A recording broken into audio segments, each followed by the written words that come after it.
Welcome back to Tutorial Tidbits and welcome to my channel. I'm Elizabeth St. Hilaire, and this week I have a very cool technique for you on combining foam stamps with stencils and masks, using the foam stamp to apply texture to the paint before adding in the stencil and making the print.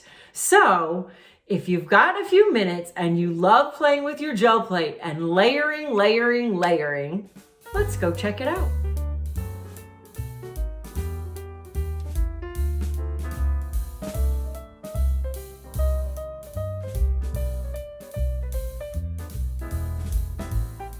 Welcome back to the studio.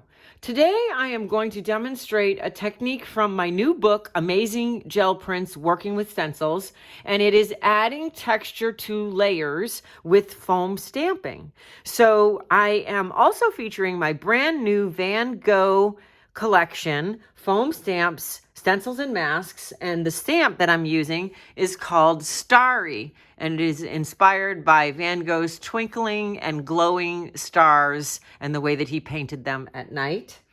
And the mask that I'm using is called Cloudy Night. So we have a theme here for the nighttime evening skies of Van Gogh. So I am also going to be working on my 9x12 pad of sturdy rice paper. This is my absolute favorite paper for collage and for gel printing, because inside the pad on the page as it faces up towards you is a nice smooth sized surface that pulls all the paint off the gel plate, and the back side is more rough, and this absorbs all the glue for collage and keeps this paper down perfectly flat when you're working with collage, which is what I do with my gel prints. So the first thing I'm going to do is start with a lighter colored lower layer, and for that I'm going to be using Golden Fluid Acrylic Ultramarine Violet. You can tell from the tick marks and the way that they appear under this swatch of actual paint on the label that this is a highly translucent color, because you can very clearly see those black tick marks through the paint. The second color that I'm going to use is Ultramarine Blue, and you can see that that is a little less translucent. You can see that the tick marks are there and they're visible, but much less visible than Ultramarine Violet.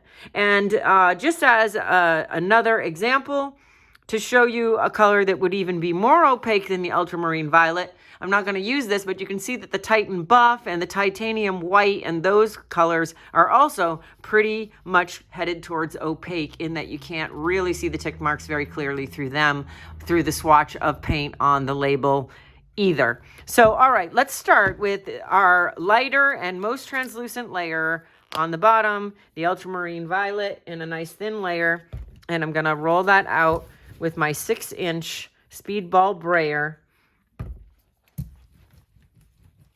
and get a nice even layer, because this is going to be my light colored solid base. I think there's a little piece of hair in there, a little of my DNA in the print. So we're going to take the 9x12 sheet of rice paper. The smooth side is going to go down on the plate, and I'm going to give myself a full print of a light colored solid. So this paper is going to pull all the paint from the plate, as I mentioned. So we're going to be back to clean. I've got a couple of little crumbs here that I could get rid of, and I can just pinch those off. You don't have to worry about damaging the surface of your gel plate. I think in somewhere I read not to use sharp objects on your gel plate, which made sense, and I thought, oh, you know, that's probably good advice.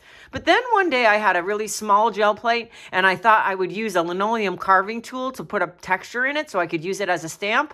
Let me tell you, that very sharp linoleum carving tool that people often cut their hands with when they're carving stamps and bleed, that would not even make an indentation in this plate. It bounced right back out. Every time I went to put it in, it bounced right back out. So I would not worry about using sharp objects on the gel plate.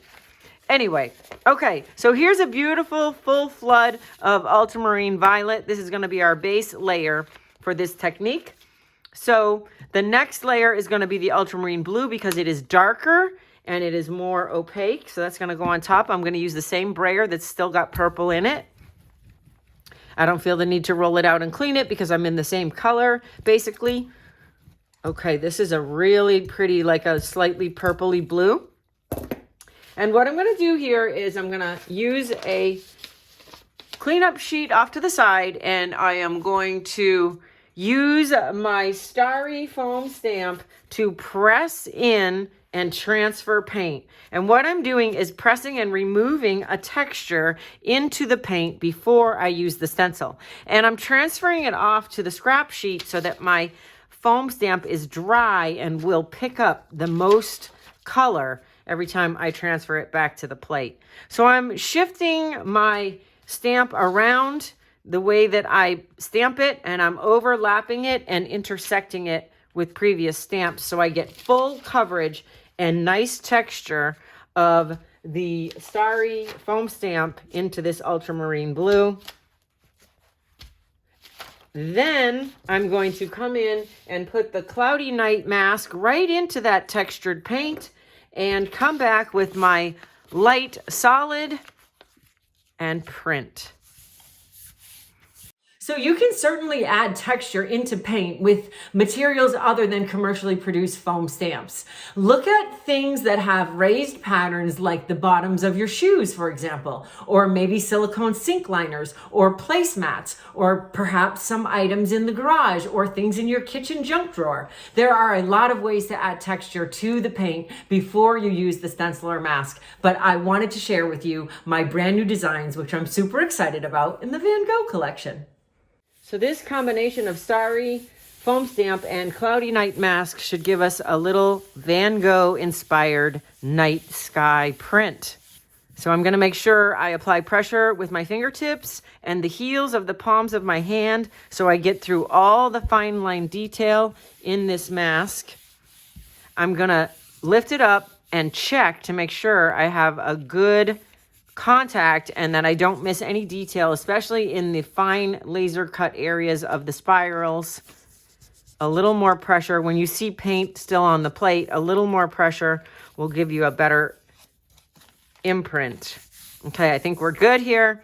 So when I pull this up, beautiful. There you can see that texture that I added to the blue ultramarine layer with the foam stamp, and then applied the mask so that the ultramarine violet does not have the texture and the starry texture is only in the darker blue.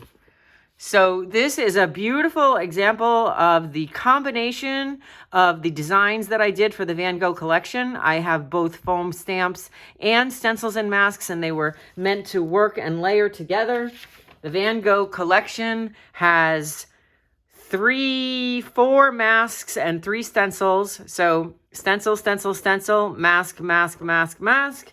And then there are 6 foam stamp designs for the Van Gogh collection as well.